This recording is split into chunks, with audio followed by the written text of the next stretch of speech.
Ishangi Company Limited mutanga ubuvuzi. Ishangi Company Limited iyi ni company ikomoka mu gihugu cyacu igamije guteza ubuvuzi gakondo imbere buvuguruye kandi bujyanye n'igihe. Ikora mu turere twose tw'igihugu ndetse no hanze yacyo. Igamije kuzamura impano z'urubyiruko zitandukanye harimo gukina sinema nyarwanda, kumenya gufotora no gutunganya amafoto, kwigisha ubuvuzi gakondo buvuguruye kandi bujyanye n'igihe, kwigisha ubudozi bugezweho kandi mu gihe gito. Tubigisha gutunganya imisatsi, tubigisha gukora amarangi y'amazu, kwandika ku byapa n'imyenda, gukora amasabune atandukanye, ay'amazi ndetse n'amasabune akomeye, amavuta, hand sanitizer n'imigina y'ibihumyo. Wari uzi ko tubigisha gukora n'ibikomoka ku ifarini, bantu murwaye indwara zitandukanye, diabete, umutima, umwijima, inzoka, impyiko, imitsi, abagabo batagira akanyabugabo, asima, hemoroide, indwara z'imyororokere, amarozi atandukanye, umugongo, kuribwa ingingo, uruhu, amaso, amatwi, utubwenge, ubumara butandukanye, imihango idakama n'abatajya mu mihango, nimutugane kubera ko mwese twabatekereje. Tunasuzuma dukoresheje mashini, hari na mashine zivana imyanda mu mubiri nizikangura ibice by'umubiri bisinziriye. Bantu mufite indwara zananiranye kandi tugane kubera ko tubakoraho rika.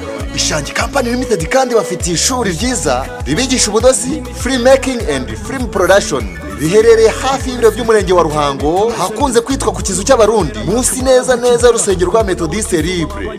Ishangi Company Limited kandi yabashyiriyeho Ishangi Radio TV, aho mushobora kwamamariza ibikorwa byanyu. Banyenganda, bacuruzi, banyamahoteli, namwe mwese mwikorera utwaye mushaka kugaragaza ibikorwa byanyu.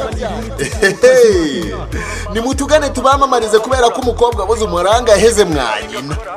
Mwatwumva mwanditse Ishangi Radio TV, mukabana natwe mu biganiro byacu byiza. Nadukurikira kandi kuri channel zacu zitandukanye, Ishangi TV, Ishangi X TV na Ishangi Focus TV. Mwatwandikira ku rubuga rwacu kandi ari rwo ishangi.rw. Mwanadukurikira kuri email yacu cyangwa mukatwandikira ariyo ishangicompany@gmail.com cyangwa mukaduhamagara kuri 078 54 08 252 cyangwa se 0722 50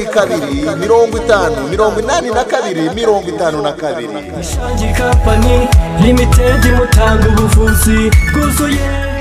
Kabana dukunda Ishangi Radio TV.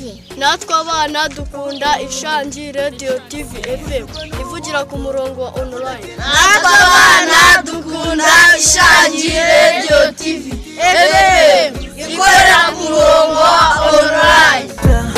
Funga shira wipata ejo yesa mu biganza bya Ishangi Radio TV FM.